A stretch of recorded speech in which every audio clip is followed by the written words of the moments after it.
Good evening, televiewers. It's another Prime Hour edition on Media Prime. This evening we are looking at how to manage a cheating spouse so as to avoid slumping into depression. How do you manage a spouse who is terribly cheating? Should you kill yourself? Should you swing into moving, attacking persons up and down? How do you be a man of God to pray for you, or cast out the demon of cheating in the partner with whom you are living with? Is going to be the focus for tonight's edition of Prime Hour. We also, if time permits, are going to be looking at our young sisters out there who are going out with married men. Should you remain faithful to them? Please, whoever is there, can you talk to the guys walking downstairs to stop what they are doing, please? So what we are also going to be looking at this evening has to do with... God bless you all as you watch tonight's program. We also in the company of Apostle Alfred Esingeh, regular panelist on this program. Good evening and welcome, Apostle. Good evening, Mr. Leo. Good evening, my fellow panelists. I am honored to be here again today, and I always find it a privilege serving the public and try to see how to get people happy wherever they are, especially when it comes to marriage and relationship issues. Reverend Tatoh Kenneth is the lone panelist who is not an apostle with us this evening. Good evening, welcome. Mr. Leo, good evening. Great Apostle Ambe, Apostle Esingeh, also great viewers, and great the technical crew. I know we are going to share on these things, and I think at the end of it all, there's going to be a lot of edification. We pray you soon become an apostle too. In fact, I hope you consecrate me one very soon, because I was made to understand that by virtue of rubbing shoulders with apostles, you were already getting very close. Okay.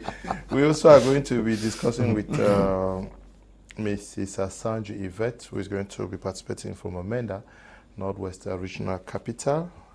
Good evening to you. We hope the baby is doing so well. Our prime baby out there in Ambe. Extend our love to the father also. We should not only be celebrating the mother, the father, I'm sure, is a very nice man who is doing so well.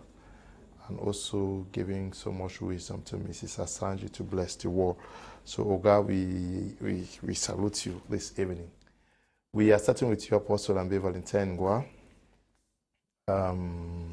Do we prepare ourselves before getting into marriage? Do we think of the eventuality of one of the partners cheating in your counseling sessions? Do you talk about that? Do you prepare the minds of those who are engaging in this very serious business? Yes, I always do that, considering the fact that humans are not perfect. There is no such thing as a perfect human being. Okay. So I call the attention of the would-be couples to the fact that they should expect the best as much as expect the worst from each partner. Because you are not getting married to a superman, you are not getting married to an excellent man, neither you get married to an excellent woman. As much as we may make decisions, make proposals, and also decide to will ourselves not to do certain things, but sometimes the nature we are made of can push us to do things that we do not even want to do. I've seen many persons cry before me in situations how if you ask them how they got into the mess they found themselves, it will be very somehow difficult for them to explain. I told them that those are the eventualities of life. Sometimes not everyone that does evil really intended to do evil. That circumstances sometimes pushed them to be involved into things that they cannot even explain beyond their comprehension. And it should be noted today to everyone watching this program that there is no such thing on earth as a perfect man or a perfect woman. So before you get married, prepare your heart to expect the worst or the best from a partner so that shock doesn't kill you, heartbreak does not kill you, hypertension does not kill you. Don't overestimate people. Sometimes we overestimate people, and when they give us less of what we expect, it turns out to be as if they are demons. No. You should be on a very neutral ground with every individual. As much as you admire and pray for people to give you their best, also expect that something extraordinary beyond your own comprehension can happen within the relationship, because we live in a world that is not just controlled by our will and our emotions. Sometimes evil spirits are involved. Individuals who kill themselves did not actually want to kill themselves. Those who gun down others did not want to gun down others. Those who sometimes find themselves into some kind of nasty acts, if you ask them deep down within their consciences, they will tell you, we did not intend to do this, but some force beyond my comprehension drove me to carry out this action. So as much as we are living with people, we should be patient enough with them to also understand that sometimes they act above their will and beyond their own desires. And this should be a modus operandi to every individual who understands properly that the human nature is frail and has the capacity to act, react, stupid and wise. So I think this subject is a very sensitive subject that if we want to handle it extensively within the next 2 hours, it will be too small. But God will grace us to give you the most important information you will need in order to drive with this particular subject we are dealing with today. There is no perfect man. There is no such thing as a perfect woman. So expect the best as well as the worst. Apostle Alfred Esingeh, how do you start preparing the minds of persons, especially Christians, to a possibility for them to discover that either the man or the woman is cheating, when already God says that adultery is sin, fornication is sin, and that there is a possibility for a divorce to come in the case of adultery? Growing in an environment where cheating becomes a culture, a norm, and nothing is done about it. Nobody is talking about it anymore. The people who we used to think can cheat very well, we thought the rich people who really cheat. But today, the poor people do it more than the rich. And then sometimes we are trying to look at the poor, you find out that the rich people are doing it more than every other thing. So in an environment where cheating is a culture, it's not really a shock per se. It's either ignorance that will make somebody to think, I'm going to put my mind totally for this human being. I've always told people in my life, I told even my wife, don't tell me you trust me. I don't like trust. Trust is not a good word. Just believe that God can protect me. Just believe that God can keep me. Just believe me that God can help me to overcome challenges. But when it comes to the idea of cheating, it has become a culture. Especially in some of our parts in the nation now, cheating is a culture. It's a behavior. It's an attitude. It has been generally accepted, even to the level of the church. Are we not seeing big guys everywhere, even in big churches? They will go out with married women, go out with the single women in the church, and so on and so forth. The news is everywhere on the net. Highest, 1 week everybody talk about it, the next minute they forget about it. So anybody who wants to get married should have gone through this environment and see the culture where they find themselves, especially some of these guys who just pop into the country and they are just like proving to be angels and everything, and they want to sleep with everything on skirt, and that's the next person that is getting married the next Saturday. People have been cheating even on the day of their wedding. They have been cheating even maybe 1 day to their wedding and other things. And you ask yourself that, what is this whole thing about? I discovered that many people marry not because they really want to get married, but because the person they love was not yet ready to marry, and the society is placing a demand on them, and they are forced to obey the society and their parents. And at the end of the day, what do they find themselves doing? Going back to those people they love and begin to have their cheating sessions and all the like, because that's not who they loved in the first place. They are getting married. They are getting married to those who are ready. That's the truth. How many people marry out of love? How many people marry out of true commitment? Like I said the other time, even the covenants they ask people to do in the church, it's outdated. It doesn't have any weight, because they said, I will leave every other woman and stick only to you, for better or for worse, and everything and everything. You see in the church today, the suspension and everything, you don't really see it again. But highest, they call you behind and do damage control. Because the thing is just common. If they want to be very heavy on this person, he goes to the next church. That's the isn't it also because the person who is supposed to counsel you is also found doing same? In most cases, I will not play with this thing in most cases. But in other cases, some of these people prefer to go to someone who will tolerate with them. They will not go to someone who will outrightly tell them the truth. Now, why will a girl be getting married when you're already pregnant? It means you're already preparing an atmosphere for cheating. You know, you are in an engagement and you're already having affairs together. That's preparing that. You know, you're already telling yourself that I know that cheating exists, and you are saying that promise me that you're only going to be only with me. You're not going to go to another person. That is an irony. You don't start cheating with the man you want to marry when it is not yet time, and then when you now get into marriage, you are hoping that he's going to become an angel. It's usually not like that, because especially when you get pregnant, the period of pregnancy have always proven to be a big problem, and those who start that thing during that period of pregnancy, they never come out of it. Okay, Reverend Kenneth, this is quite challenging. Fornication is frowned against by God now. Adultery also. And churches are almost everywhere, whether the Christian church or the Muslim church, and no church actually advocates for things like that you're sleeping around. So which means that the majority of the people believe in God and they are controlled by these churches. But Apostle is saying that there is this culture of cheating that is gaining grounds and overwhelming. How do we understand this? And that people and maybe some churches are even condoning it. How do we understand? You see, I think this thing has to do more with the moral fabric of society as at now.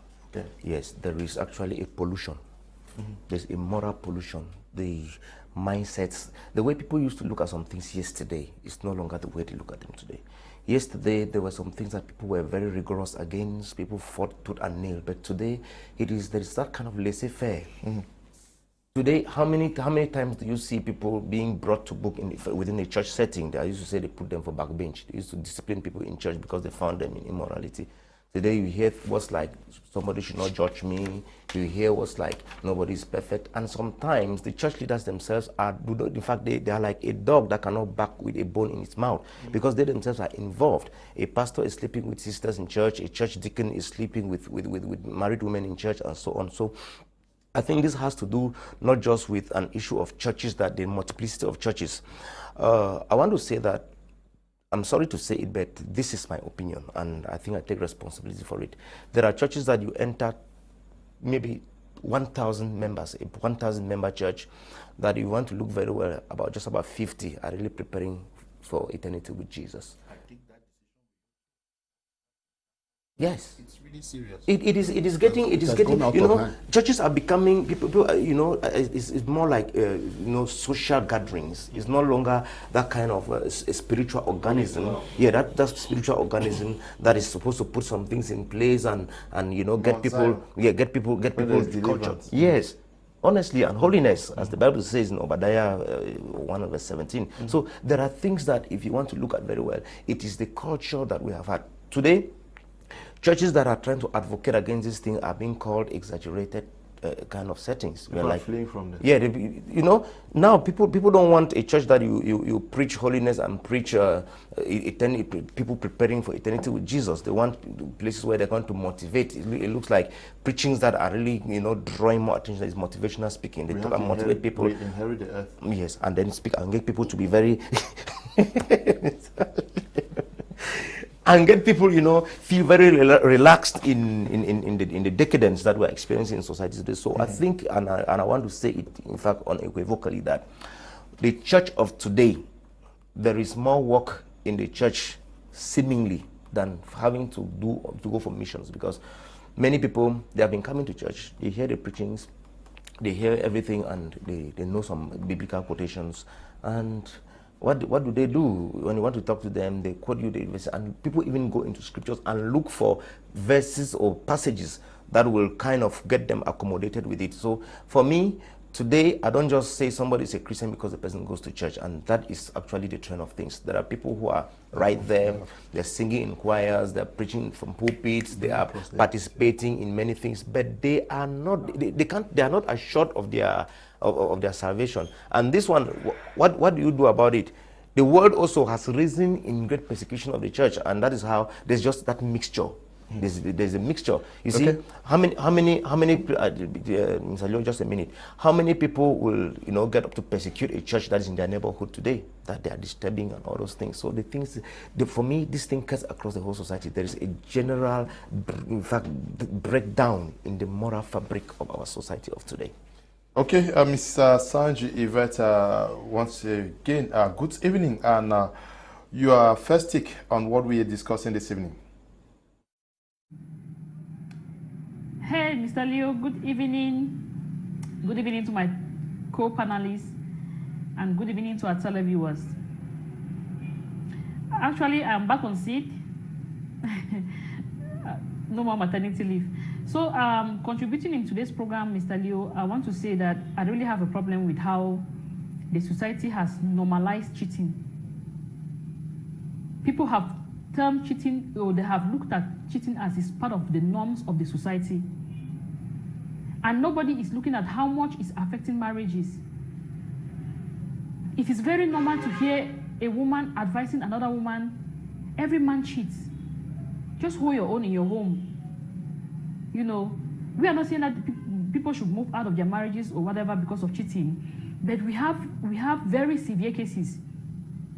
And the problem is that our society has decided to accept that it is normal for cheating to take place, especially when it's coming from the man.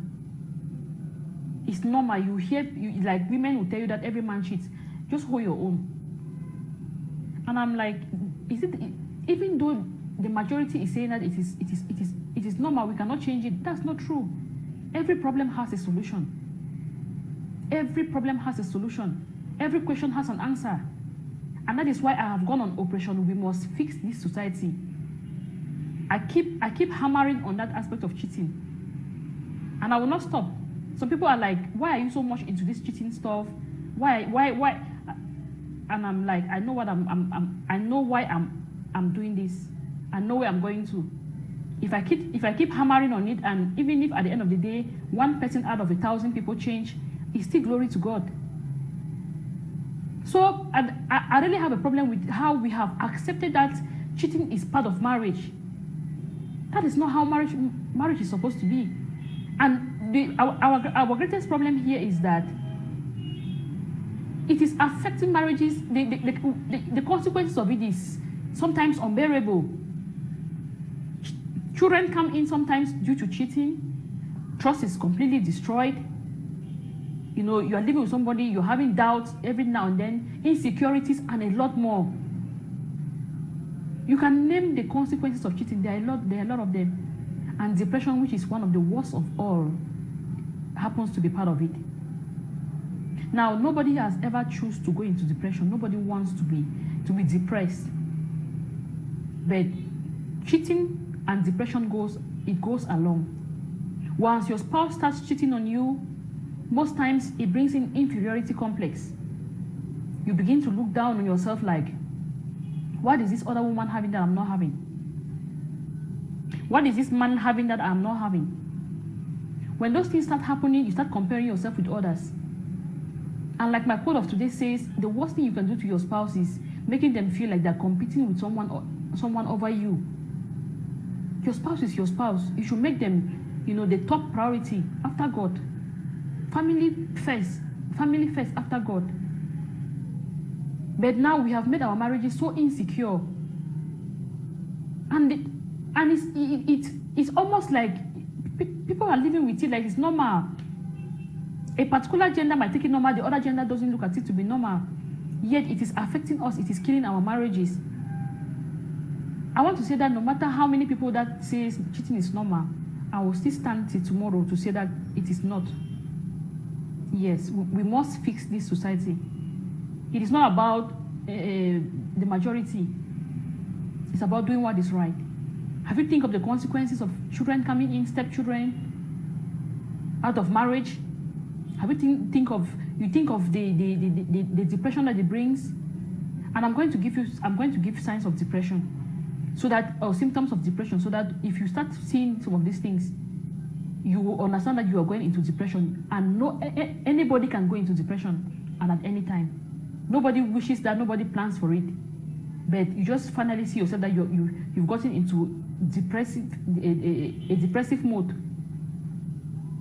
So while we want to think of normalizing cheating, we should think of the consequences of it. If you lose your spouse because you actually cheated on them and they couldn't manage it and they had to die, how will you live? Your conscience will not leave you. Your conscience will keep judging you. So let's fix this society. I'll be coming back with the consequences of depression. Okay, thank you, Mr. Asanji. Yvette, coming in there from Menda, Apostle Ambe, Valentine, and let's look at this. Do we, today, have you had cases where people actually live in depression because of what their husband or their wife is doing vis-a-vis this subject we're talking about, cheating today? Yes. That is, you cannot cope with the fact that your spouse is into many men and many women to the point of developing depression. Yes. As a matter of fact, one of the most common symptoms on people who are going through moments like this in their marriages is depression. One of the most common disease, let me put it that way. Depression, because they feel insufficient. It makes you feel not welcome. It makes you feel unsatisfactory. When somebody is cheating on you, you start looking yourself less. You start looking as if you are not sufficient for the person. And it gives a lot of complaints. It gives a lot of psychological, emotional torture that affects people seriously. We'll talk on both sides, because this cheating stuff, it looks like it seems to weigh on one side. Whenever they mention cheating, it looks like it's the men that are cheating. But we are trying to point it that we have men who are faithful and we have unfaithful women. I had the case of a guy who got married to a girl, didn't even get married, impregnated a girl who had 2 children. The girl came with the 2 children, added to this boy's own daughter. He was taking care of 3 children, 2 of which were not his children. And the girl was still cheating after bringing 2 children in the house. In addition to that, the girl was tested HIV positive and abandoned the boy when the boy was sick in the hospital. So I just gave that as an anecdote to balance the equation that not only men cheat, women too equally cheat in most relationships. And depression equally is one of the fundamental sicknesses that takes over such persons who are going through the psychological torture of depression. You see a man, a woman sitting alone, talking by herself because the husband does not give her attention. There are women that have complained to me that they have been in the house with the man for almost about 6 months and the man doesn't touch them. And they are very convinced that the man is having satisfaction somewhere else. Sometimes I would tell that is not the case. Sometimes health issues and also your behavior towards an individual can affect the person's drive towards you. So it's not obviously that when the man refuses to touch you is that he's cheating outside. In other case also, there are men when they refuse to touch you for not just cause, they must be satisfying themselves somewhere else. So it goes vice versa. We should be very, very careful when it comes to the issue of cheating. What I always do is that I tell you persons who come to me and say your husband is cheating, your wife is cheating, I will ask you that in an examination hall, people succeed not because they score all the marks. I want you to put your husband on a scale and put your wife on a scale. Why you are trying to help them out of the situation? By praying, looking for counselors. We have discussed all those points here, trying to discover the things that make him run away or her run away from you, and then fill in the blank spaces. The first thing you have to do is to ask the person's contribution to that relationship in a nutshell. how beneficial they are to you and the family. Because you cannot throw a car because a single tire is bad. You can definitely also not throw a car because the paint got dirty. You can manage some things alongside. A lot of things we are using in our houses, they are not 100% perfect. There are some televisions we are watching in our houses, the sound is not clear, but we are still watching it because 80% of the TV is in order. There are irons we are using in our houses, not the iron is not completely hot. Sometimes it's cold, sometimes it's hot. We manage it. So the same way you manage people and manage utensils and items in your house, it's also important you manage a relationship, because you may be running away from something that is 60% good and you're going to enter into something that is 40% good. So one of the things we advise you is look at, in a nutshell, how beneficial is that man to your family and how beneficial is that woman. While you help them along line to fight what you do not like, also equally take advantage of their strength. You cannot stay with a man or a woman and you capitalize on their weaknesses. If you capitalize on people's weaknesses, then you will definitely stay with no person in this life. Nobody, I mean nobody. So look at it critically, ascertain it, analyze it, and that's okay. I've seen that this man is 80%, 90% good, but there is this disadvantage, there's this weakness in his life.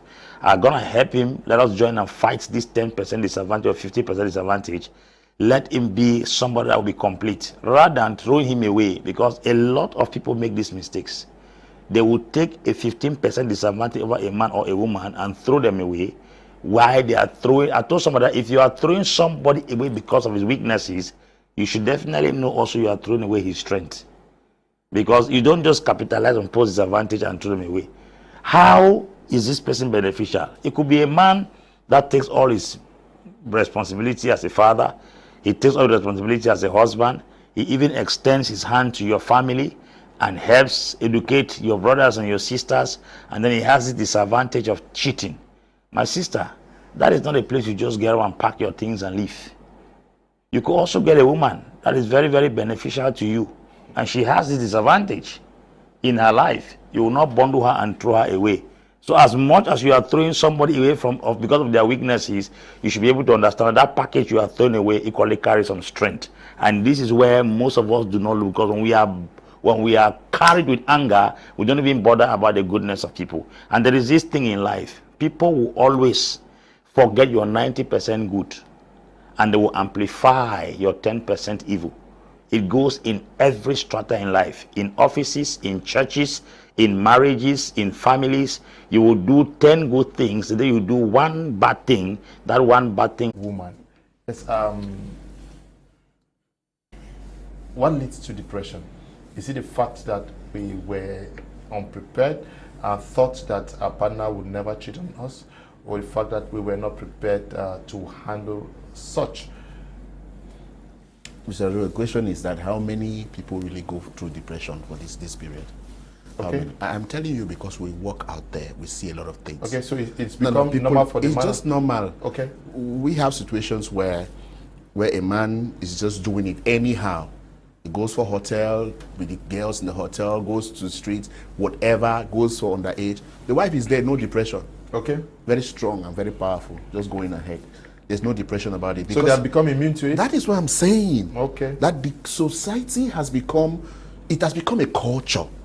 You're just ready for anything. Yeah, but it's difficult. You see women who fight with other women because they're aware of their men. Yes, that fighting they fight is to prove you are tough. Are you saying that if Malaika discovers that you are cheating on her, she will take it as something that is normal? What do you want her to do? Yes, she would talk to me. She doesn't like what has happened, and this, and maybe for the 1 week or 2 weeks or 3 weeks, maybe 1 month, she would see that. She will not talk to you. No. I don't think we can go to that kind of extent where we don't talk to people. Okay. Yes, but I'm talking about the community. She will understand that temptations, the work of the devil. I didn't know in church every day, and we see these things, how girls tempt boys, tempt pastors, do everything to bring you down and to ruin you down. Those things, women are even going to you come and report to your wife today, pastor's wife, that your husband got me pregnant. It is the wife that will fight you. That is happening today. You are also seeing, you are a witness to those things. Bring your pregnancy today. to tell a married woman that your husband got me pregnant.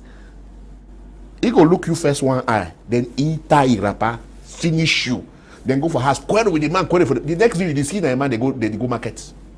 That is how the society is. People are already immune. There are so many women who have written to me that it is difficult for them to bear this. They're going through hell. You know what happened? Those same women are writing men secretly on WhatsApp and other things. They're communicating with their pasts, with their exes and all the like. Now, because maybe they have not caught them, or maybe because those exes have not come closer, they are thinking that they are very strong. Wait, let that your ex come closer and begin to play around you. What happened? You will find yourself into that kind of a thing. Now, the strength, let me tell you what happens. Depression comes to people who are going through other family problems. Then when that one adds to it, it becomes another thing. Now, a woman is first having a problem not being satisfied by the man, but still seeing that the man is going out to go to satisfy other women. That is where depression comes in. Depression comes in when the man does not take care of the family, does not give money to the family, or does not take care, show love to the family, but is going outside showing to the other love to other women. They're not depressed. Now, you have heard stories about pastors' wives and pastors where they had this kind of encounters and they fought. The next day you see them in the church. Things are going on. Highest counselors will call you and talk. Not today that there are a lot of counselors and we are here on TV. They are watching us every day. They are learning to understand that this thing, you shouldn't put your heart too much on it and some kind of things. Now, is it not the women who are doing this thing much today? The women are the people who are not satisfied with these things. After they have eaten all those foods that provokes hormones, those kind of food. Now, when they provoke their hormone and then the thing is hot, they are looking for men to satisfy. It's going to a point where a pastor's wife can sleep with Christians in their church. It's not a joke. And the husband knows about it. Highest, you will not do anything. Highest, you will find to see how to cover your shame. Highest, you will find yourself how to face the society again. That's how the African man has become very strong. That's how the African man has become very strong. Those people writing to you, the truth about it is that have we not been here? And some people are saying that my husband is dating another woman outside, and I know, but she's not doing anything about it. We will tell her that leave that man, like Apostle Ambe used to say, abandon the man is not serious. What happened? The girl will say, Mr. Leo, how did I abandon my man? Where do I get H is not on my side and things are going? So these are some of the things. A woman may know very well that this is what is going on, but she thinks that it is just normal to protect her home and protect her family. And I will not tell them otherwise. I will not tell them to stop and then begin to get worried over some kind of things. Now you may rebuke, you may tell him that you don't like what is going on, you may point out some things, and you may beef up yourself again to see how to make him to be a successful person. That is what happens. That's what happens all over today. Now, if you ask me about the excess kind of behaviors, that is where I'll now come in to say that it creates depression, some kind of thing. Now, you will understand that your man has gone to the extent where he doesn't only sleep with women, he sleep with men. I've seen those kind of situations outside. It's everywhere now. He doesn't only sleep with women, he sleep with men too. Now, those excesses begins to bring a lot of depression. This man, I don't know whether what is the problem, because many women today, I must say it, many women are doing nothing to keep their husbands down. They are doing nothing, little or nothing. Now, because they have gotten to the point to know that a woman must bring to the family table. Do you bring something to the family table and destroy the other side of it? Who are the people going to chop family table? Is it not those people you allow them to destroy? It's just like some people in their families, they walk and forget about their children. And tomorrow when the children enter the streets, they begin to complain. That is exactly what is happening today. The women pay no attention on their men. So even if the men found themselves into those kind of things, they only try to cover their shame, because they know that they are the ones that are failing in those domains. You don't have time for your husband. The little time you have, you don't even perform. You cannot even move on the bed. You are just like that. You know, at the end of the day, you are tired and you want him to satisfy you. And that is it. What happens tomorrow? He goes out to get someone that can satisfy him well in a more dangerous way. And that is what is happening today. Sex is everywhere, very cheap, 1,000 to 2,000. Everywhere, they are getting everywhere. Very hot action and everything. Now, Mr. Let me tell you, why will you abandon your man? Why will you neglect your man to the point where his emotional satisfaction means nothing to you? Sometimes even for your man to eat is a problem. He doesn't eat. The next woman who gives food consistently, what happens? You begin to develop attention to that person. The next woman who provides for. Some women have decided to abandon even their bodies. They don't take care of their bodies. You want to come close, you hear the kind of, how they are just like that. They don't bathe in the evening before sleeping, some kind of things, as they bathe for morning time and all that. Now, it makes the man repelling. He doesn't want to come closer. Like a woman you will meet on the street, only distance where you stand for you hear some fine perfume. Then you ask yourself the question, my wife does not know where they sell this kind of perfumes. And sometimes you even buy and keep them there, they don't use it. Those are some of the things. You keep your room anyhow, you keep your house anyhow, the man is not attracted to your home. What happens? He goes out. And then truly the women will not be depressed because they also know that their hands are there. Same for the men. Yes. They know that their hands are there. Okay. Let me take some messages. Good evening to everyone in the house. I want to ask that why when men cheat, they expect their wives to forgive them, but when the woman cheats, it becomes a big problem. At times, they will be divorced. It's Mrs. Sonia writing from Boya. Reverend, I hope you're going to answer that question. This one says, women need affection and attention, and if that is not offered from sure, the relationship won't last. Hi, good evening to you all. What are the men searching for? Because even after giving them both boys and girls as children, they still cheat. By Farmer Evodia, writing from Yaoundé. Yes, they want more than just children. Good evening. My teachers asked me a home where peace is absent, I will, with no fear of the contrary, say a home where alcohol is present. Mr. Leo, permit me ask the educative panelists, is alcohol a sin? Sorry if I'm off topic. Elvis Penn is writing from Yaoundé. Alcohol, I'm not sure. Please love your program. Cheating is prohibited. Jackie is writing from Bamenda. Is this not where the problem actually lies? Where the woman holds you strong, that cheating is prohibited. The man also does same. But somebody is asking that even in this prohibited form in which the man and the wife finds themselves, in the case where the woman cheats, the man is very, very intolerant and would not want to forgive. But when the man does it, the man expects the woman to easily forgive them. Yeah, it's just that, as Apostle Esingeh is saying, over time, the tides are actually changing. Yes, the tides are changing, because in the past, we knew cheating to be the man's thing, but women have entered into an kind of superseding there, but it's sad to say.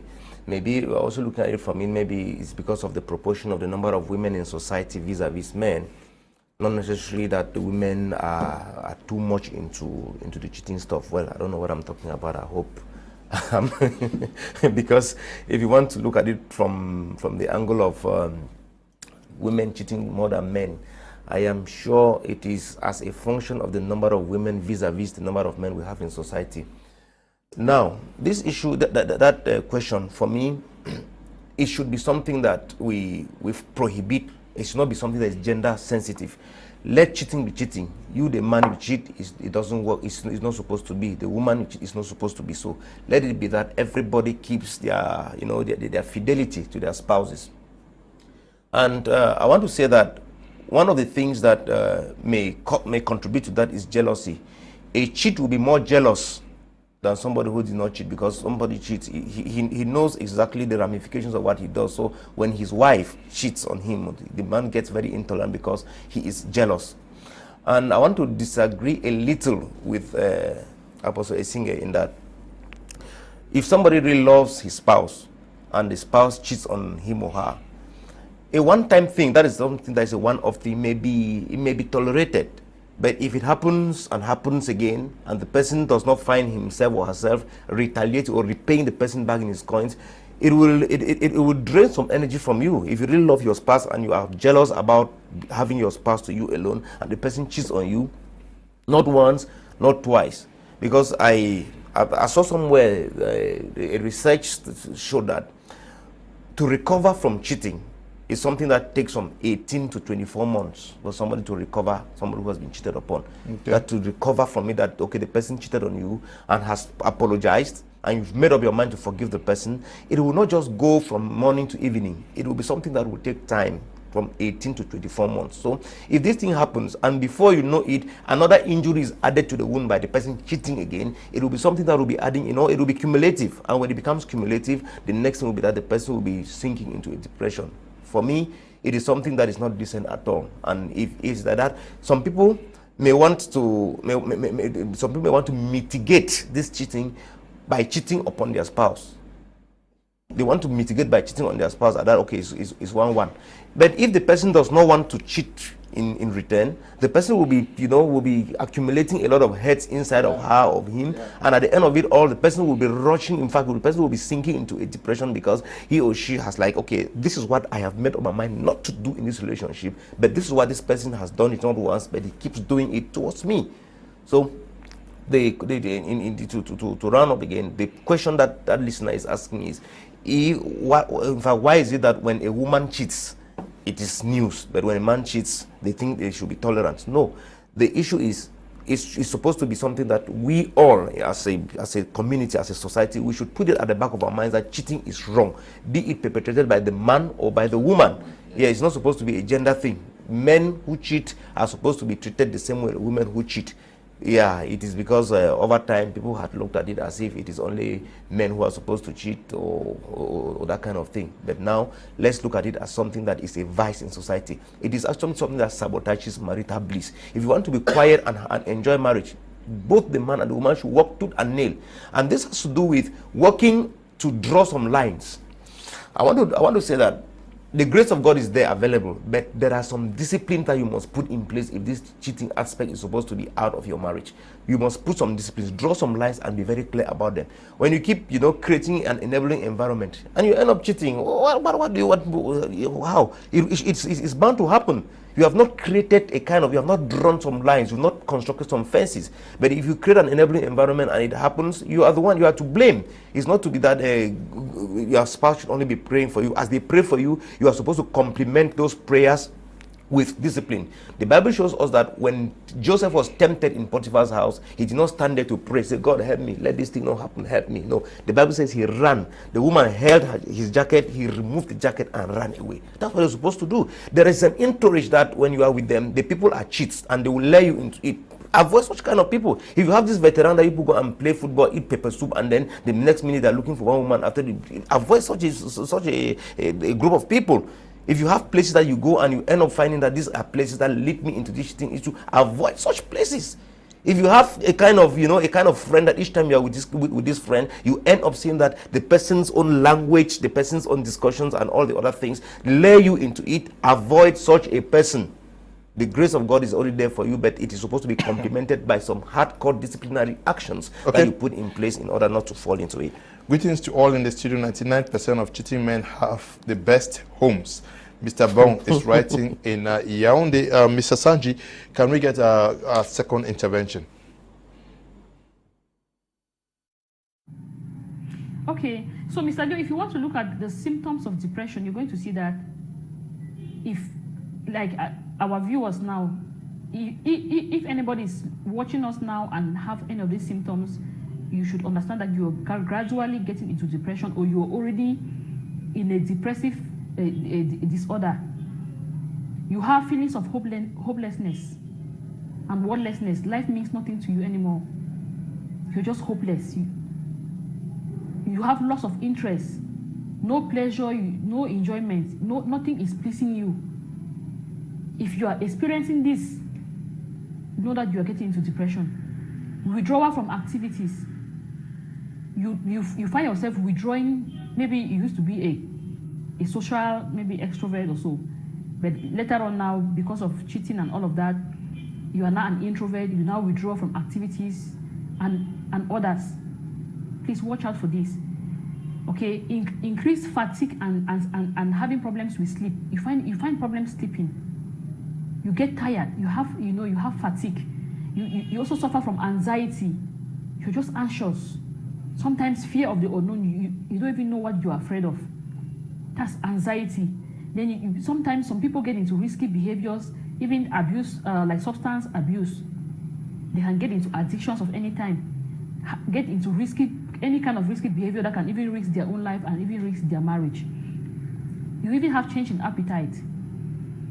You lost appetite, and equally you lost weight. Once you see somebody in depression, they actually lost weight. Then you have uncontrollable emotions, and the worst part of depression goes to the stage where you can even think of suicide. Okay, I'm so worthless. I'm a burden to people. I'm this, I'm that. I don't have anybody I can lean on. When all of these thoughts start coming, it starts crowding and overcrowding your mind. Before you know it, you start thinking of putting a rope up there and putting your neck on it. Please, depression is real. Unfortunately, nobody prays for it, nobody plans for it, and nobody knows when it can come or when it can happen. But a lot of people are living in depression, especially the women. So to conclude on this, Mr. Leo, I want to say that if you have a cheating spouse and you realize that you are getting into any of this, you're having any of these symptoms and more, which shows that you are gradually getting into depression or you're already in depression, I want to advise you, please, before you want to do anything, remember that your happiness does not lie in the hands of anybody. Happiness is a personal decision. You must choose to be happy. If someone is happy seeing you sad, make them understand that you are not remote controlled. Nobody should control your happiness. In as much as it's difficult, you might want to get into activities that keeps you happy. So if you're with a cheating spouse and you're seeing symptoms of depression, do everything that you think that can keep you happy. Get into activities. If it's sports, you like going to sports, you like going to the gym, you like whatever you want, maybe singing, get involved into something, okay? And then understand that you cannot control people, how people should live. Integrity, honesty is a very expensive gift. Don't expect it from cheap people. If someone has decided to live their life the way they want to live, you should not follow them. Don't follow suit. Rather be an example. Keep yourself together. Look at the children. If you have kids, you must think of what will happen to those kids if you happen to die today. Okay, let's say a woman is getting into depression. Think of it. If you die today, he will go ahead. Maybe when right there at your burial, he will be crying and mourning you, and the side chick will be there crying with him. And after the crying, side chick moves in. Who will take care of your children for you? So don't allow anybody decide. It's only God that gave you life, and it's only God that have the power to take away your life. No one should make you feel like taking away your own life. If you start if you start having feelings of suicide, you need to seek counseling. Yes, you need to seek counseling immediately, because anything can happen at any time. Be strong. Be strong, because nothing can come and kill you, but you can kill it. Be strong, because anything can. Good evening, Mr. Liu. Is Godson Array Aka the Messiah in Boya the only way to manage a cheating spouse is to avoid depression is by divorcing that spouse, so that you shouldn't die before your time? Okay. Good evening, Mr. Liu and your crew. I really want to thank you guys for everything on this panel. It really is cool, and I am learning a lot from it. Sandra Mbole is writing from Douala.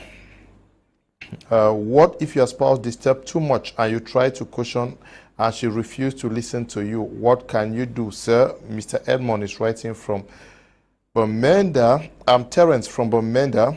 Good evening, Mr. Liu and team. When the home becomes uncomfortable, the outside becomes more attractive and cheating more likely. Let the home be a gala of true love, romance, and communication. Okay. Women are naturally born to endure a lot of pain. That doesn't mean they are not hurt when their spouses cheat on them. Men cheat for pleasure, but if a woman cheats, it's obvious her attention is outside. To me, nothing can justify cheating. If one thinks their partner is lacking in any way, communication can be the key to solve this problem. Donna Matt is writing from Belgium. This one says, haha, no, now wow, Reverend, just be saying your own. Oh, African man is born a cheat. No amount of perfume, no amount of attention, nothing will stop them. Now for blood a day. Nobody is responsible for the morality of another. You can't keep a man under key and lock. Repeated cheating will definitely break a spouse. Good evening, Mr. Liu. I love your program. The things is some people abandon their husbands because they choose their family over their wives. A man decides to stay in the father's house. The woman abandons him because she still knows little or nothing about him. It's Belinda from Douala. Good evening, Mr. Leo and the great speakers in the house. I so love this program. Please, men of God, I wish to know the Bible verse that command a man to remarry after divorce. Evelyn, writing from Yaoundé Apostle Ambe, just take note if there is any such you share with Evelyn. Good evening, Mr. Leo and the great speakers in the house. I so love this program. Please, men of God, I wish to know. No, Evelyn, I got that one already. Greetings, Mr. Leo and the wise men. Depression is real. I have tested and I'm still battling with it after the woman I intended to marry is now living with another man together with our daughter. It's true that my financial difficulties made her to abandon me. I've been praying to overcome resentment because I really find it difficult to forgive her. Julius is writing from Yaoundé.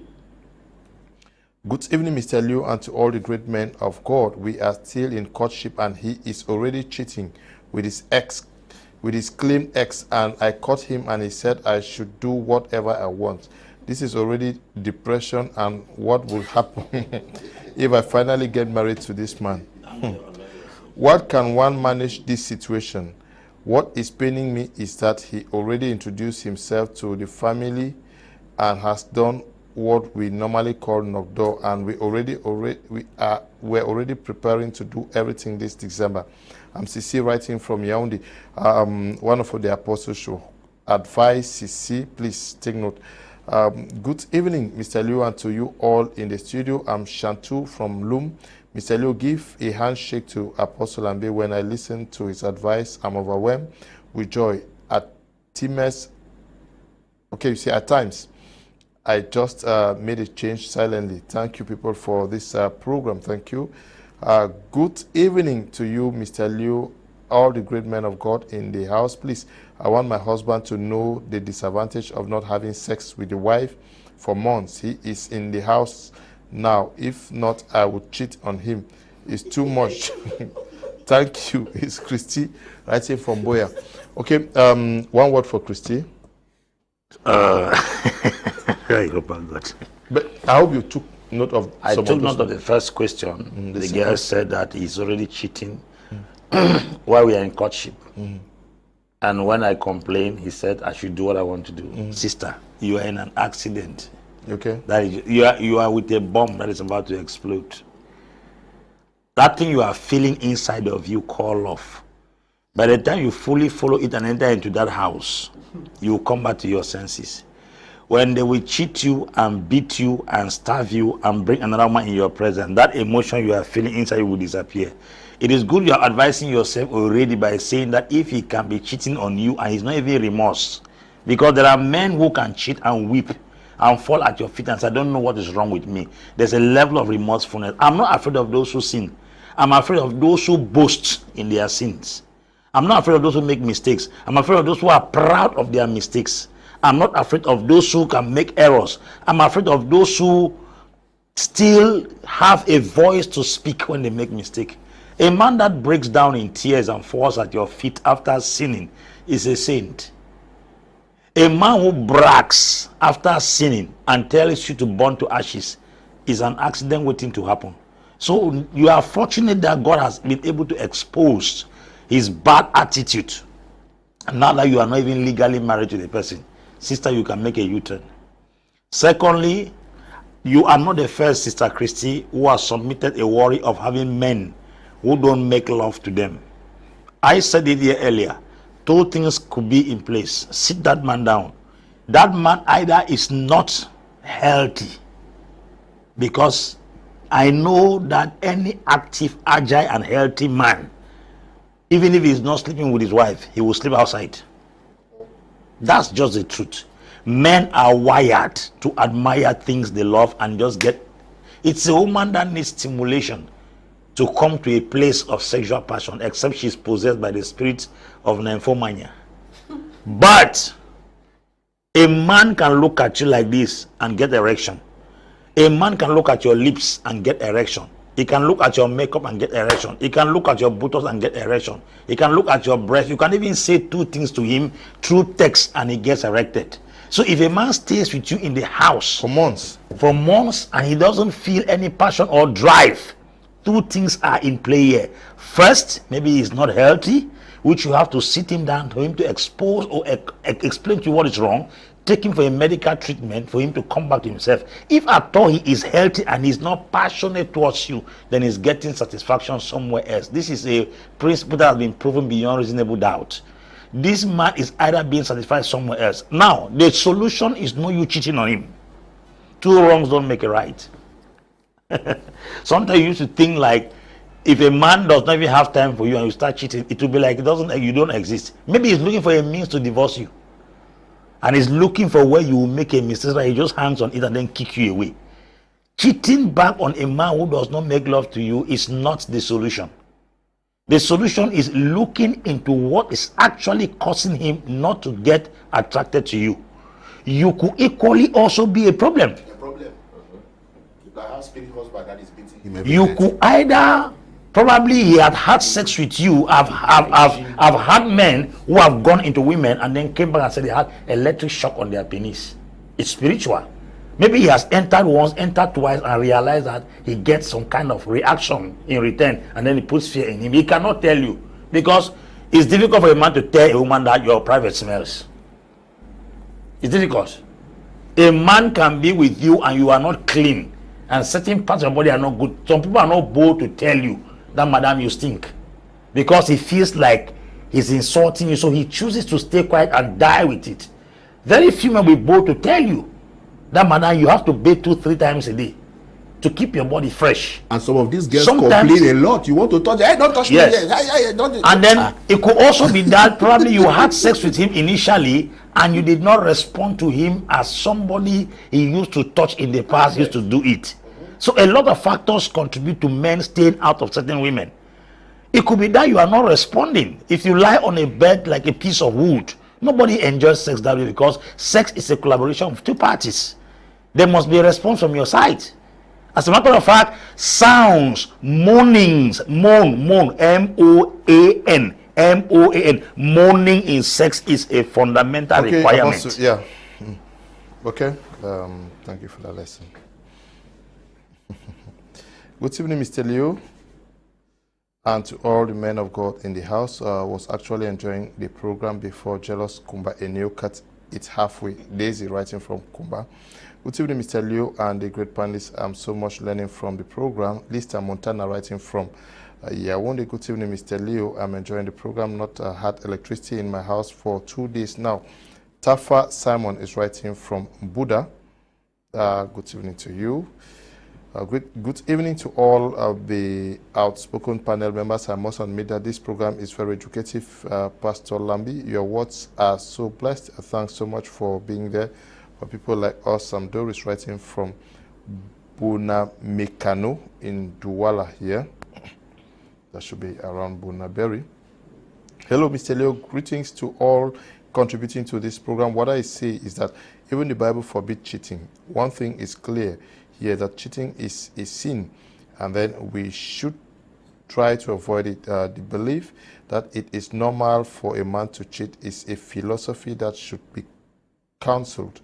The depression is too much because men are underlooking the advice of their spouses. Please, Mr. Liu, men should listen to their spouses. I'm Cynthia, writing from Melon. Okay, good evening to Cynthia, men, you guys should listen to, we should listen to our wives. Good evening, Mr. Liu. One of the reasons why women and men cheat, it's because they don't marry the right person. That's why young girls and boys get married today with that pastor praying for them, without the pastor praying for them. Because if they tell the pastor, I want to get or pray for, they can't pray and tell them she is not your wife or husband. So we just get married because we don't want to lose our wasted years. Renee is writing from the United Arab Emirates. Good evening, Mr. Leo. Well, to my point of view, I think cheating goes alongside with lack of communication, and that a special cordial relationship where both partners become best friends. People cheat for so many reasons, but one of the most common, mostly in Africa, is that spouses are not very close to each other. Spouses don't go out together, so it gives that window for exposure for cheating. Prince Bila is writing from Germany. Good evening, Mr. Kum. Give a handshake to Apostle Ambe for the truth. I'm enjoying the learning process a lot. Thanks. Anyaka is writing from Yaoundé. Good evening to you, Anyaka. Hi, it's Annabelle from Douala. My husband left me and my 2 children for his village girl.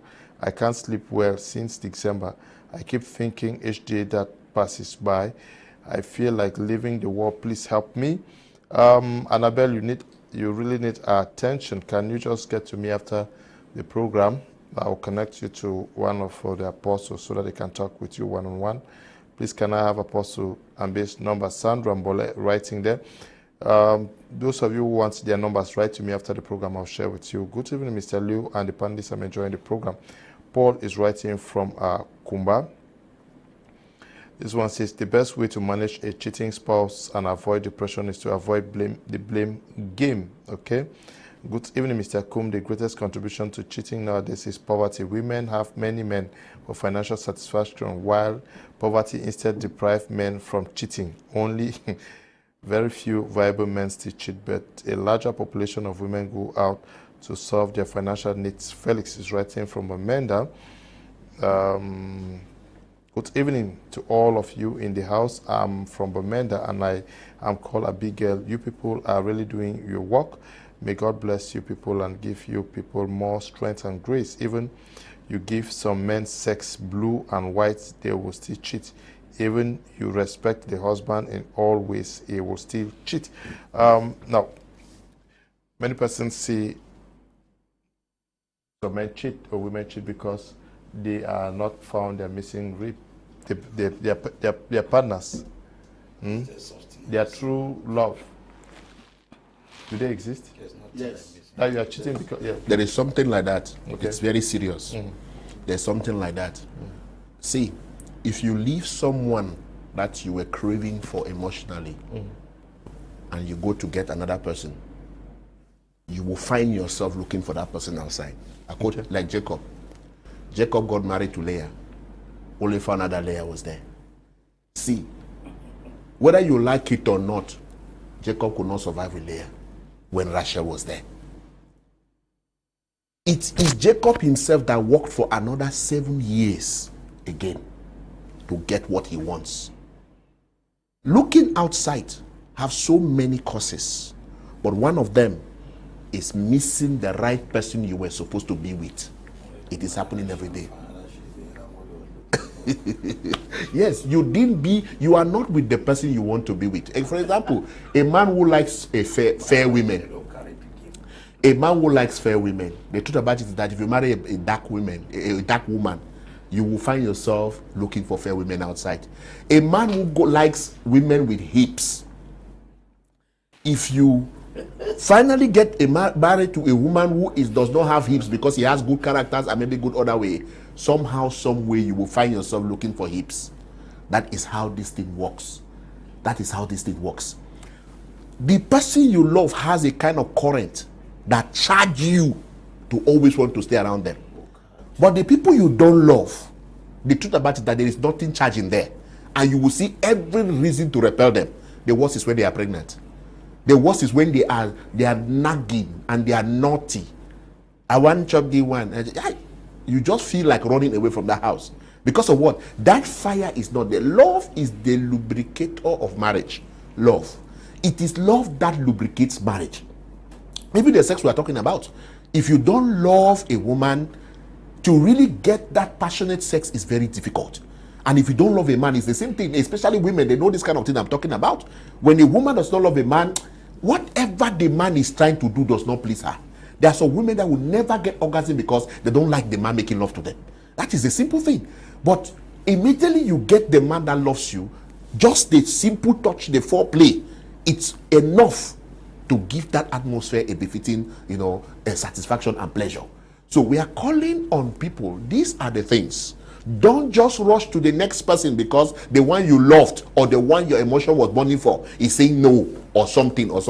He has taken time, 1 year, 2 years waiting for. Some people wait for 2, 3 years, 4 years for the people they love.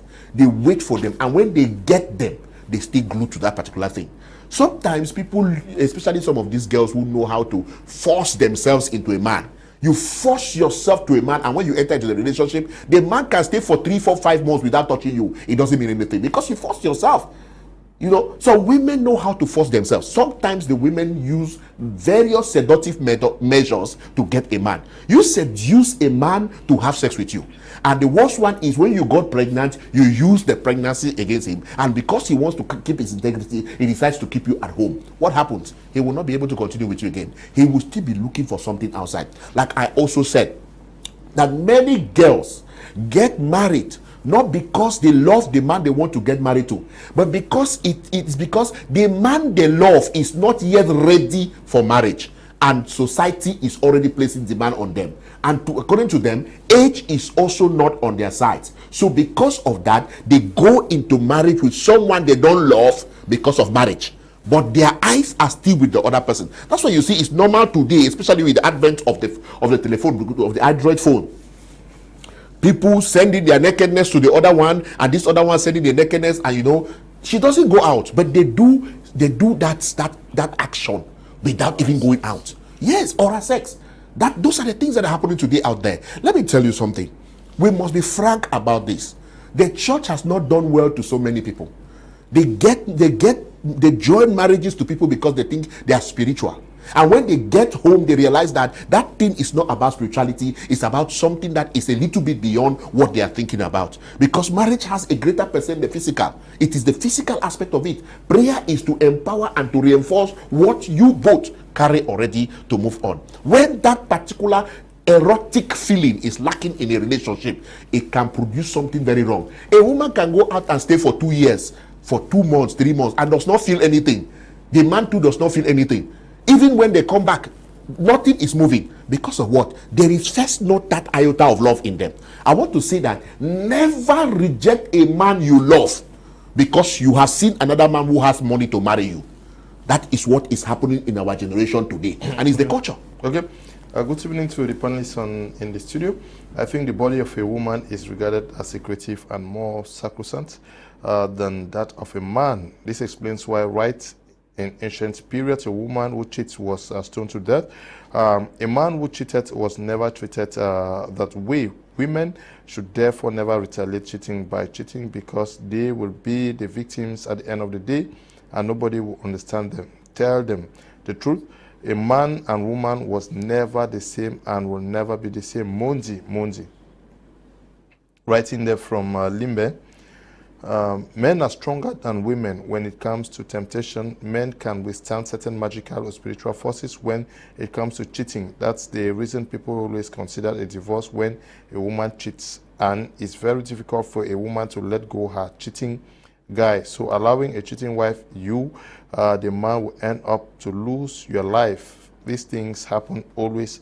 This is Tata writing there. Hello, Mr. Liu and all on board, please. The case of the lady whose husband doesn't make love to her is a very delicate one. I plead that the men of God take a lot of caution in the advice they give for that what can make or mar that marriage. I suggest the lady sees a marriage counselor, maybe the lady online from Amenda. Tebong is writing from Amenda. Yes, the person, I'm sure it was Sisi. Sisi, can you just write to me? I'll send you Miss Asanji's number, who is in Bomenda, so that you meet up with her. Good evening once again, Mr. Liu. I have learned a lot this evening, and I pray that may God help me to practicalize it and make a successful marriage. Thank you, guys, for educative topics like this. I pray that may God give you more people the grace to do more. I personally appreciate Apostle for these lectures. To avoid cheating is to marry 2 wives. Okay. Greetings, Mr. Liu, and all the men of God in the house. I love enjoying the program. For me, all they need to do is come up with a good dialogue and understanding between both parties, and which is something the society is not wanting to see reasons to it. Yes, most men cheat because of the bad, unhealthy hygiene of his woman, but he has to try to change her and make her the woman he wants. Juliet, writing from Yaoundé, thanks. Please, I wish to ask, how can you know this person is your true love, or you are meant to be with this person? Lepsia Sharon, writing from Amanda. I think we discussed once whether there was something perfect husband or perfect. Many persons are concerned now because how do you know that this person is you? We're talking about the perfect man, missing rib. Does it exist out there? How do you know that this man is meant for me? Mr. Leo, I'm one of those who don't believe in that one-to-one mapping. Okay. Yes, I don't believe that there's any one-to-one mapping, because, for instance, it means if I saw somebody that this is my missing rib, the person gets married, I should stay now and and never marry because my missing rib has already been married. I'm married. Then so it means that the ribs will only be crisscrossing like that.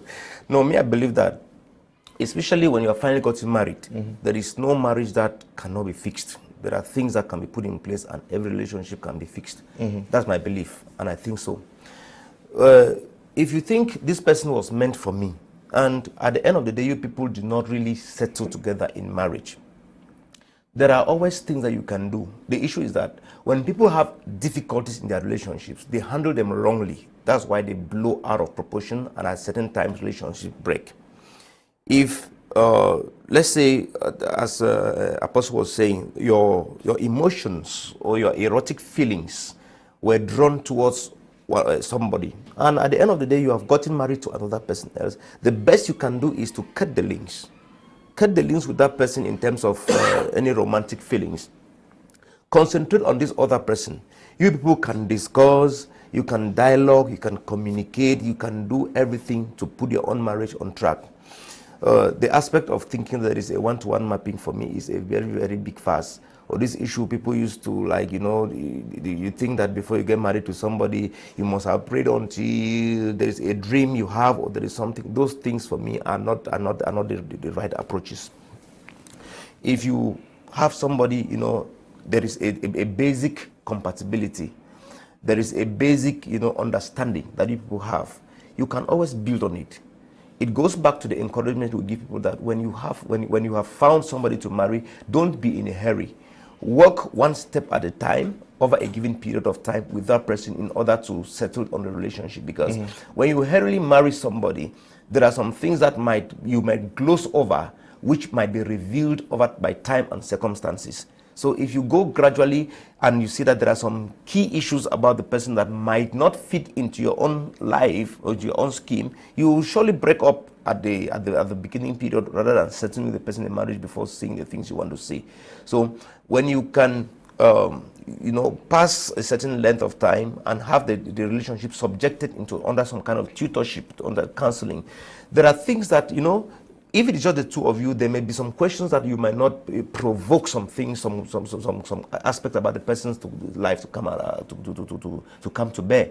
But if two of you subject the relationship under some counseling, there are some questions that when you are counseling with people, you ask some kind of questions that will end up. Like we have had a case where just the beginning, because when we do counseling with people, there's a kind of a pre-questionnaire that we establish on them, we administer. There are some people who feel it, and at the end they just say, no, it cannot go. They themselves see that this thing cannot go because love blinded them, and many things were not taken into consideration. So this one-to-one mapping that people always think about, in my opinion, is not really a strong point. It's very, very subjective. There are people who at the beginning, you may think this person does not make a good spouse, but over time, the discussions and all the other things may end up falling in place. There is one factor I like in people: when somebody is teachable, that solves a lot of issues. There are people who have a lot of weaknesses, but if they are teachable, the things can be sorted to the point where they become one of the very best husbands you will ever think of. They become one of the very best wives you can ever find out there. But if somebody appears at first count to be like that kind of, very nice woman, very nice man, who will obviously have his or her own weaknesses, but he's not teachable at all. At the end of the day, that kind of person cannot make a good spouse. Like somebody who have all the weaknesses, but is ready to make amends, ready to embrace other things and let go some of the other things, and and become a better spouse the way it's supposed to be. Good evening to you all on board. I love enjoying the program. There is no marriage that cannot be fixed. The first thing is that both partners must have that companionship, because if they believe too much in love, it can die at any time. Good evening, Mr. Leo. I'm enjoying your program. From Limbe, Mr. Ivor writing. Good evening to you, Mr. Ivor. Good evening to you all in the studio. I'm Daniel from from Mokolo, Yaoundé.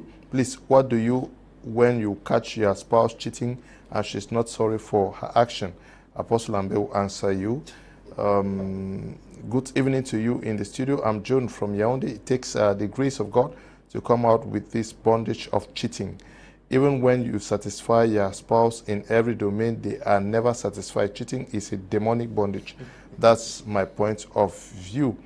Good evening, please, for Prophet Ambe's program. Wonderful program, please. I'm in a critical situation. I need Prophet's advice. I'm about to open a divorce file. Ayuk is writing from Yaoundé. Ayuk, write to me on WhatsApp after the program. Good evening, Mr. Liu and Brenda, enjoying the program. From Betua, help me out, please. My husband cheated on me with my own sister. Help me, counsel me. I have been suffering from depression. Brenda, can you just write to me after the program, please, so that I can share some numbers with you. This one says the best way to manage depression from a cheating spouse is to cheat as well. It's balanced equation, okay? Mr. Liu, I really love your program. Please, cheating could be as a result of forceful separation by the state for several reasons. So, several years. Due to work imperatives, government working couples should be transferred to the same area. From Akwebi in Bamenda. Hello, Mr. Liu, and all on board. Please, the case of the lady whose husband doesn't make love to her is a very delicate one. Okay? She should get to us. I will share the numbers of the counselors. Good evening, Mr. Liu. Is Vela Hans from Bomenda. The program is very educative. Good evening to you, Avela. Apostle Ambe Valentine Gua. You have to advise some persons on some of the issues raised. I want us to look at the second topic within the last 30 minutes of this program. Should a young lady remain faithful to somebody's husband? That's a cheating husband. The man is already married and is going out with you, a lady. Should you be faithful to remain faithful to that man even when you have suitors coming for your hand? Let me start by responding to the guy who said the wife cheats, or what is the fiancé that cheats and there is no form of remorse. You see, I said here earlier that a man or a woman who is remorseful after making a mistake, such a person has a future. A person who prides himself after making a mistake is the devil's den. I think no matter who you are or what you have accomplished so far in life, the moment you discover you are on the wrong, please be submissive enough to acknowledge your error, and as a matter of fact, plead, apologize, and promise not to do it again. Even if you do it some other time, that attitude alone can pacify the tension in the house. First and foremost, there are things we have to point out on this platform. There are some natural things that society has built as mindsets, and you cannot deny it. When they say when a woman cheats, men want to divorce them. and a man cheats, it looks like it's normal. It's a frame of mind the society already has. That's the reason why in-laws will easily gather to talk against a woman who cheats than to talk about a man that cheats. The same goes that when a man is not working and a woman is taking care of the house, it becomes news. But when a woman is not working, there is no news. That is the way society has framed the situations. So we should be very careful to understand the gender we fall. There are certain genders that do not have certain advantage by societal norms. They have not been favored in that particular area, and we must accept these realities. So I think, my brother, if a woman who's supposed to be the one to even protect integrity and purity in a home cheats and is not even remorse, your life is at a risk. Because such a woman is very dangerous. I must be sincere. You know, we're on television and we say you the truth to help you go out of that challenge.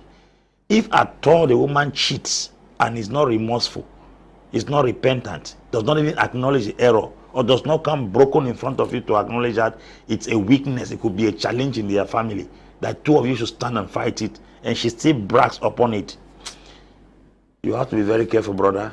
That's the sincere truth. Coming back to the second topic, should a young lady remain faithful to a cheating husband? Mr. Leo, this is a very complicated topic. We live in a society where people believe in polygamy. And a man could be cheating because what he has in the house is giving him a lot of problem. He could be looking for the right person. If you go and repeat the same mistake the woman in the house is doing, you are not different from what he has in the house. To us, to a woman who intends to settle, as a matter of fact, a married man is not supposed to even be a dream for you.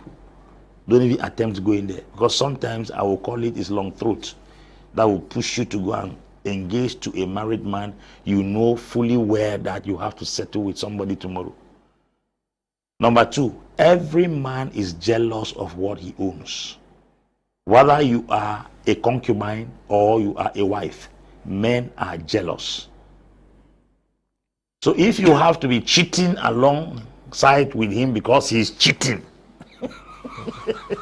two cheats, you are cheating at that angle, and because he's already a cheat. He's cheating on the wife. Yeah, he's cheating on the wife. he is already a cheat. Now he is cheating with you, and you are cheating with somebody else. You are a more dangerous cheat, because you are cheating on both sides, because his wife is not cheating with his wife. So you are cheating on both sides. So I advise you not even enter into the relationship first. Don't attempt if you have intentions to get married. Secondly, I will advise you, every time you already have a married man in your life, stop praying for your husband, because you're already occupied.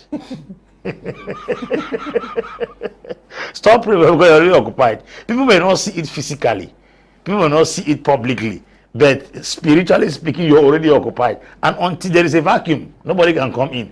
God will not answer you because you're already occupied. You must create space for him that is coming in, except you want to wear yourself out. Lastly, if you are cheating with a man who is married and still cheating out of that man, you are the woman who is being worn out. When a car is overused, that man has nothing to lose. Tomorrow he will move back to his wife. You will be worn out by two men, and you will not be able to know where to find yourself.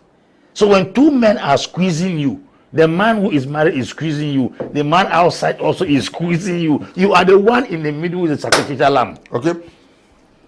Please, I really do need answers to this question. But somebody said she's going through depression because the husband cheated with the sister. Yes. That one is not too good now. The person could get to us. Those are not things you can discuss in the public. So you get... I think in addition to what Apostle said, this has to do much with the person's behavior, the husband's behavior after it happened.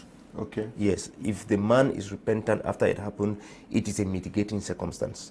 But if the person after he's done it, maybe he's not remorseful, or he just thinks, I mean, he's not the first who did it, because that's the language at times. Here somebody will say, no, I'm not the first person who has done this, and so on. So the woman should also be able to look at how the husband is behaving after that happened, to see, and then the surrounding circumstances. My question is, what is really happening with some of these women? their sisters. You want to marry, you check your sisters, young, fresh girls, go and put. Yes, and some of these girls, when they come to the house, they don't feel that it's in-law, so they can dress anyhow, do anyhow, sit anyhow. And then the woman in the house is not also performing what he's supposed to perform, and it is sometimes the sisters that perform those things. It hurts in the home. So they should be careful how they bring in their sisters. So you think the man is not wrong here? The man is very wrong, but the woman also is careless. The man is not in No, there's some men who no want to see a skirt. How do you say? No, I said, but the sister is careless. If you want understand the sister to put cameras. If you understand that your husband is weak emotionally, don't put your sisters there. Don't bring it. That's it. Yeah, but she has not said that the sister was living in the home. Mr. Leo, I want to come in. Let us, you see, they say prevention better than cure. Yes. If you are married as a woman, I rather prefer your husband's sister in the house than your own sister. Are you people not not justifying men to be sleeping with? It's not justification. Mr. We are Leo, saying that we are talking about prevention. Yes, better it's better than than cure. general hospital. It's better than cure. We are talking to avoid.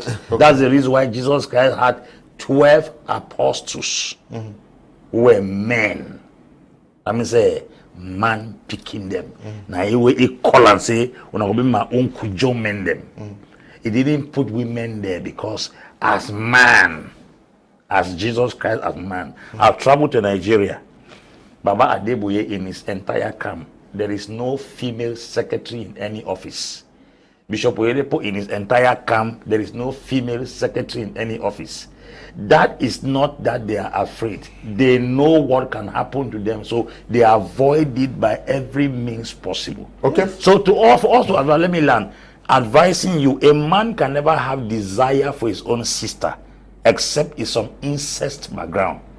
But there is 80% possibility that that thing he follows in your bloodline and been loving your sister, he loving you as a woman, he can still follow it and love your sister. So prevention better than cure. Okay. Please, house, I really do need answers to this question. If you are in a relationship and you both love each other very much, but the guy wants to have sex with you, but you, the lady, you don't agree to such because you both are not married, and it's a sin in the eyes of God, what can you say to the lady?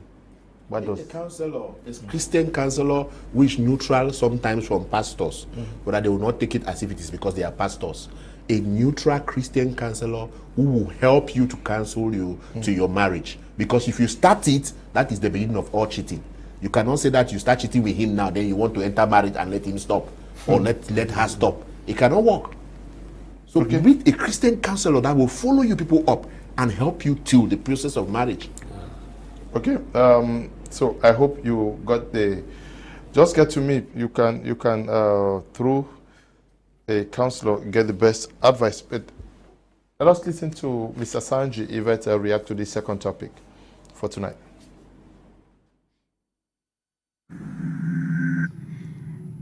Once more, good evening, Mr. Leo. Talking about if a wife, if a wife can remain faithful to a cheating husband. I'm just laughing because this is a very critical case. Now, I'm not in any way encouraging women to cheat on their husbands if they are cheating.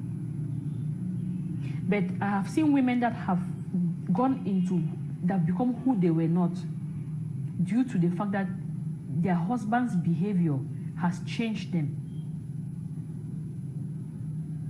Now, maybe suffering from depression or one thing or the other, they went out to look for happiness. And going out to look for happiness, they happen to fall in the hands of maybe another guy. Maybe the guy can, help them be happy. We all have different abilities in how we cope with things. We all have different coping capacities. Some people can manage to cope with whatever they without depending or leaning on anybody. But some might not be able to cope without having a shoulder to lean on.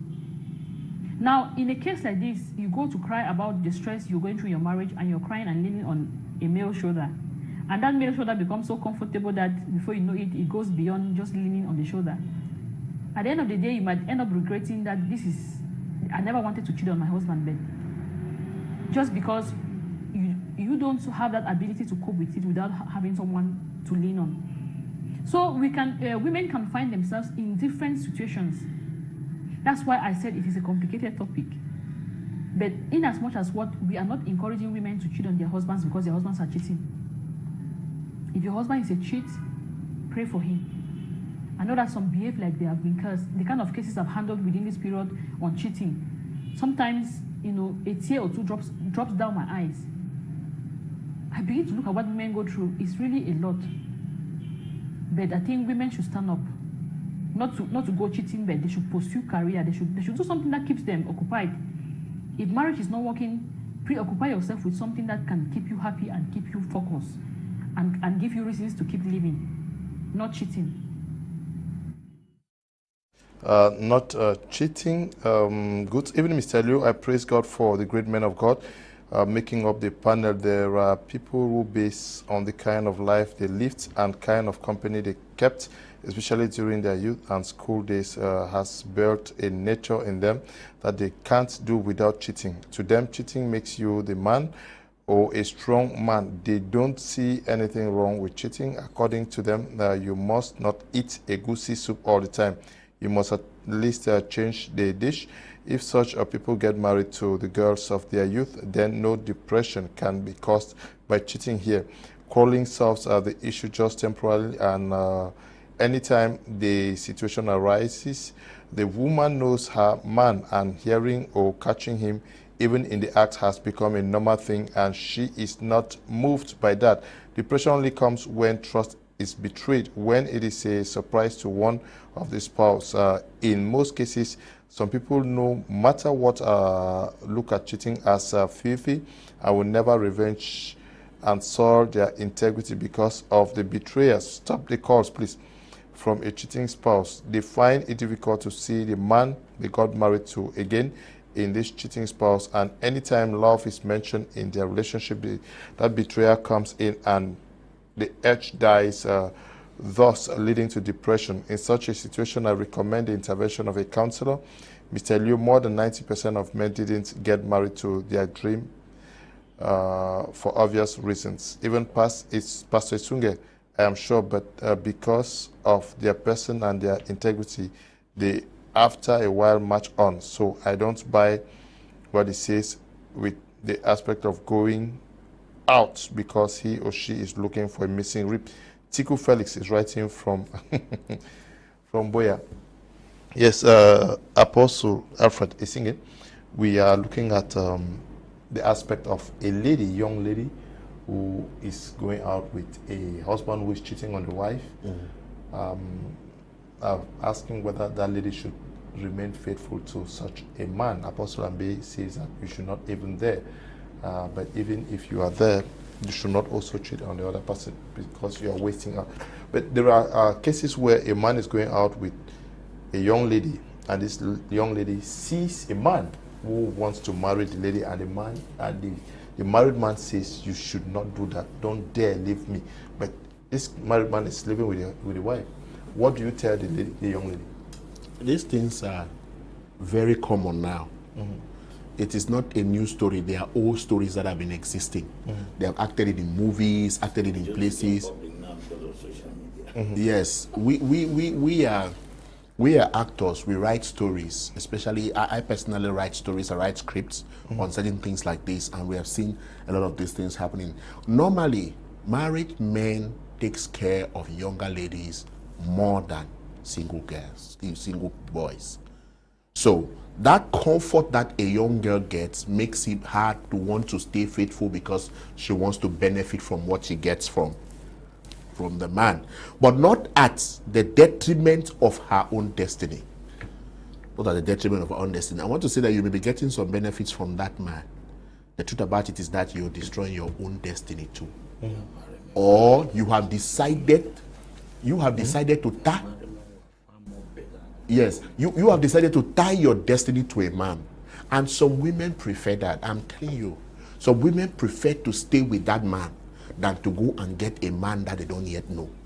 You say, I better marry man one know That I better be with him man who I know than for say man I go for some marriage way he can't take my life tomorrow. After people begin to see some of these funny things that are happening on television and everything, what do they settle for? When they see a married man who is kind, who is caring, who can satisfy you sexually, who provides for you all the money, he go tell you say wait till we one time again. He don't get all thing. This thing they not even put it go for church. That's what is happening now. That's what we are trying to say, that sometimes this thing is what these girls consider, especially those girls that have moved around with men.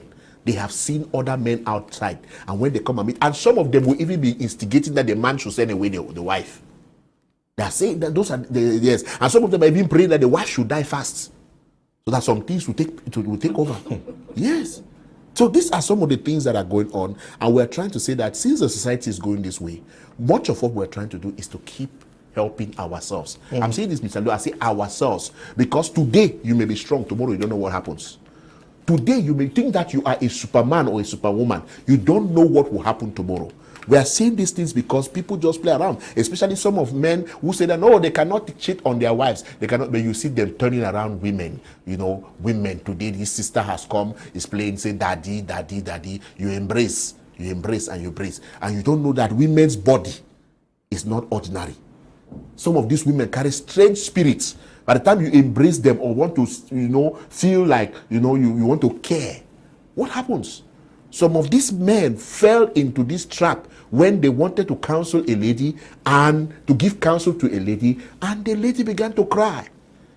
And the man only had to embrace and hold before you discover the thing went to another dimension, another level. These are some of the things that are happening, and so many pastors are suffering, and they are suffering also from blackmail, because after the woman sleep with you, she start blackmailing you.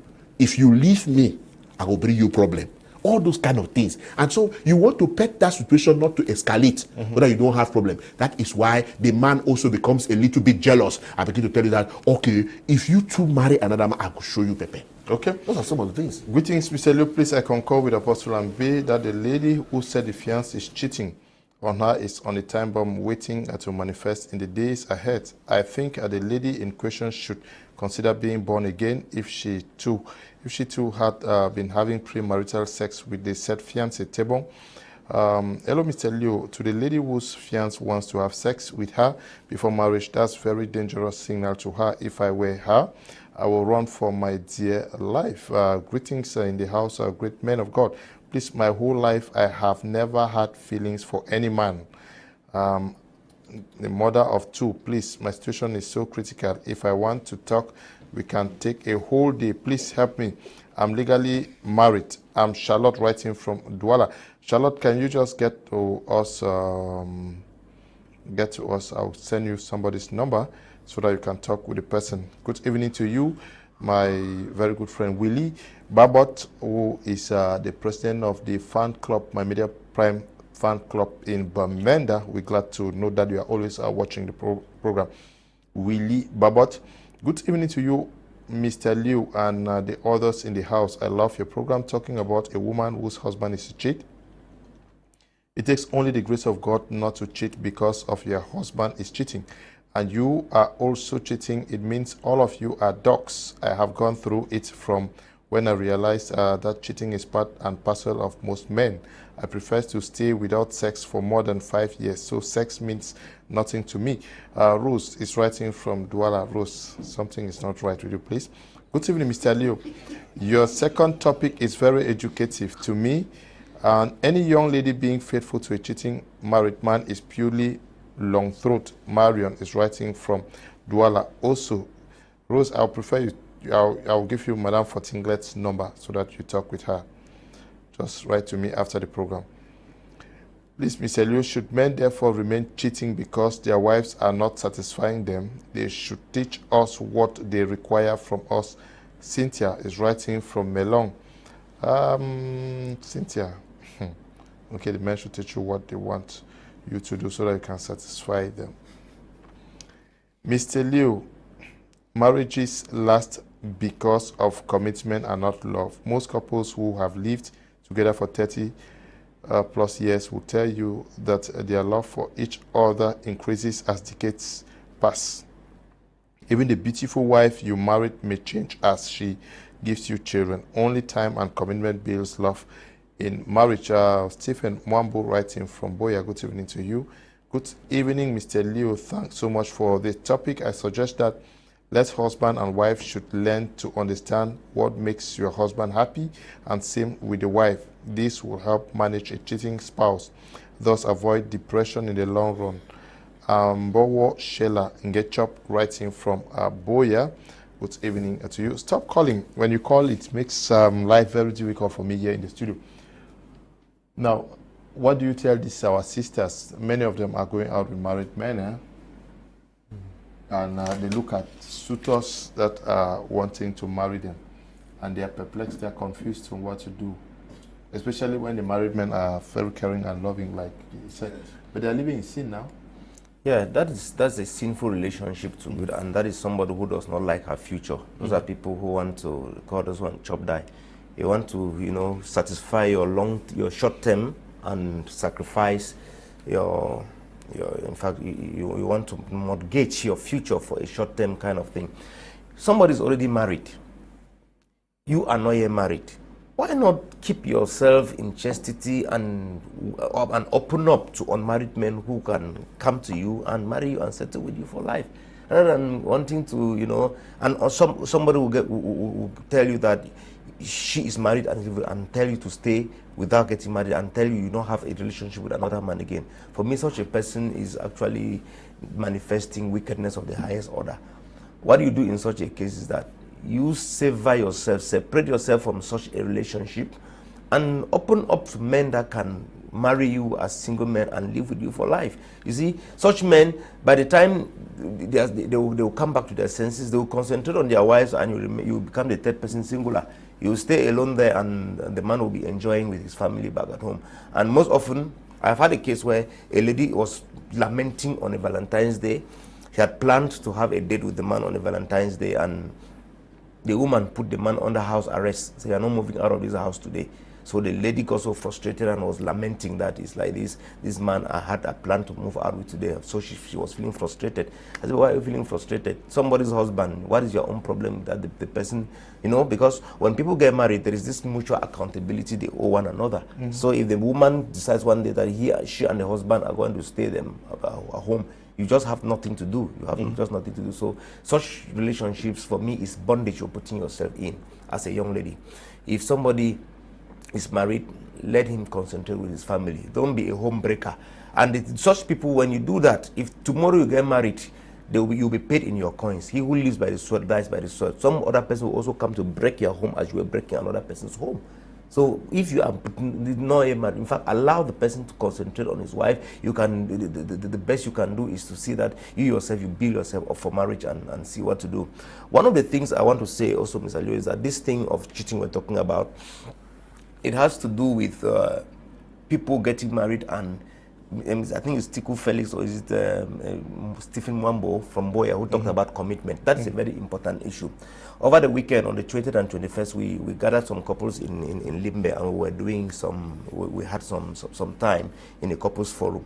And these are moments of refreshers. These are moments that you need to stay with your spouse so that you people kind of, you recommit yourself to that, the vows you had actually taken from the onset when you're getting married.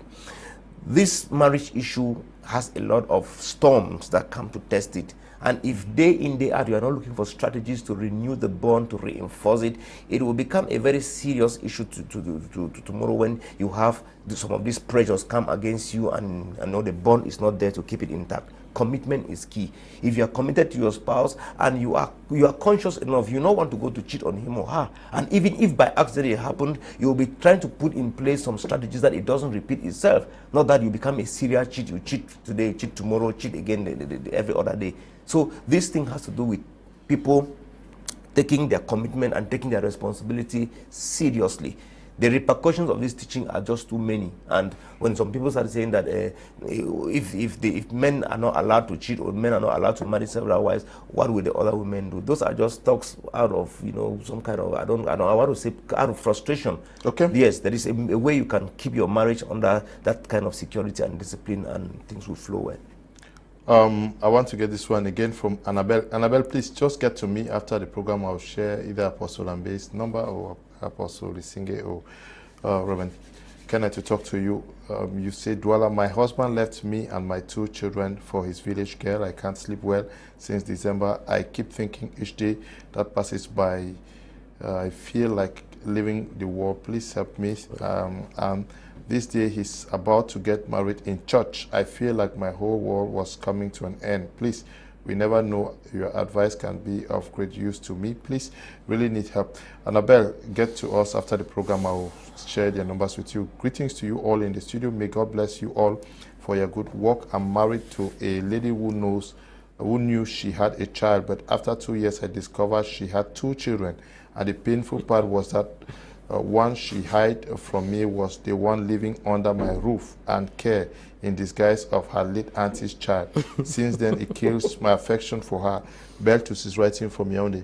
Quite a difficult case. Bertus, get to us after the program, please. We'll share with you. Good evening, Mr. Liu. This is really great. I'm learning a lot from this program. Mr. Mungwa writing from Melon. Good evening to you, Mr. Mungwa. Good evening, Mr. Liu. I love the topic. It's very interesting. Keep up the good work. Serge Kamga is writing from United Arab Emirates. Good evening, Mr. Liu. It's Rita from Bamenda. More grace to you all. I'm touched with this program. Please, Mr. Liu, can I have Apostle Ambe's number? I really need counseling. Get to me after the program. Good evening to all the men of God in the studio. What a powerful and sensitive program, Mr. Tubwe is writing. Okay, Frederick writing there. Good evening, Mr. Liu, and all the panelists. Chatting with your ex is like using sugarcane as walking stick. When you are thirsty, you might be tempted to chew. That word promotes cheating. Odidika Sonny Rollins writing from Bamenda. Good evening, Mr. Leo. Good work with your panel. Kange Matthias watching from Dubai. Mr. Leo, I really love your program. Cheating in marriage could be a result of separation from each other for a very long time, especially due to work imperatives. Okay?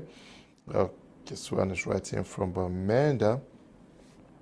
Good evening to you all. I'm new year and I like the program so much. I just wanted to say a cheating husband is a cheating husband, and I can never kill myself for a useless man. I'm called Amanda from Douala. I want to thank the men of God. My advice to all ladies is please don't get into depression because of a cheating man. Move on with your life because you were sent here for a purpose. I'm really vexed why some people say men cheat because of their wives. I want to say it's a big lie. A useless man is a useless man, beautiful wife or not. Okay? Good evening to you all. I am actually enjoying the program. What I have to say is, as far as love in a relationship is concerned, there should never be a reason to love anyone. This is because when you love someone for a reason, that thing that makes you love him or her might disappear and there's no reason to love again. And because this reason for is no longer there, it leads to cheating. Immaculate writing from Bamenda. Mr. Liu, I have a girlfriend who has a child with another man, but the man is out of the country and the man has a wife he wants to get married to, and this girl is my girlfriend now, and we are in to married relationship, but she still loves this man. What should I do? Should I get married to her if she still loves the man? It's danger now. Big danger. Okay. That's a red flag, bro. It's a red flag. Good evening to you all. I always enjoy your program, especially when Apostle is around. May God give him more wisdom to be embarking knowledge to the society. Delphine is writing from Amanda. Mr. Liu, I'm enjoying the program. Give a bottle of wine to Apostle. Patience is writing from Douala. Apostle, one last word to those watching us. The messages are just so many. I want to address the case of the brother who is living with a child that happens to be the wife's child. And he's still in love with the baby's father. No. The woman came with 2 children. Okay. And pretended that the other is the aunt's child. And then only for him to find out later that he's been training 2 other people's children with that child. There's something we call necessary evils. That's a necessary evil. You just have to embrace it because you've already gone too far. What has brought up your bitterness now is your consciousness, but you have been doing it without being conscious, and you did it with joy. So what has caused you now to be angry is just because you are conscious of the fact that the child is your wife's child. Consider it as an act of charity and then bear it as a burden. You've gone too far to make a U-turn. Maybe it could be an investment that God will use tomorrow to reward you. Yes, that child can turn out to become something that probably your own biological child might not come out to become. Consider the child as, how do I put it, a less privilege that was given to you amongst your children to grow them up. And then if at all you've already had children with this woman, I mean, most women sometimes hide some truths. Not because actually they want to tell lies, but because their love for you is so strong that they don't want to lose you. And they will do everything possible within their power to keep you. To me, I see you as a hero for a woman to have lied just to stay with you. It makes you a strong man and it makes you a better man. She saw you as a trophy she didn't want to lose. And that's the reason why she had to put everything and every mechanism on ground to make sure that she keeps that trophy. One time, Steve Harvey was asked in one of the shows that why do men lie? He said men lie because women cannot handle truth. So we lie to secure you. Sometimes men lie to secure you. Equally, sometimes women also lie to secure men. And because some men cannot handle some certain truths. I'm sure you are a very good trophy. Because if I thought she could get men like you easily somewhere, she would tell you the truth and then find her way out. Okay. We have come to the end of today's edition of the program. Thank you for coming, Apostle Esingeh. Thank you very much, Mr. Leo. It was a wonderful time. It was a wonderful time talking with the panelists. I want to say that we are always here every Tuesday in the evening by 7. And there's also rebroadcast. By tomorrow, you will watch it 1 o'clock. Just keep on watching this particular TV, My Media Prime TV. Okay, we also want to say thank you to you, Reverend, for coming. I almost pleasure, Mr. Leo. Thanks, and thanks for the viewers who brought in their contributions. That sharing makes it more fun. Okay, we also want to say thank you to Apostle Ambe. Thank you, Mr. Leo. Thank you, Cameroonians, for listening to us. You can have knowledge, but you don't know where to dispense it.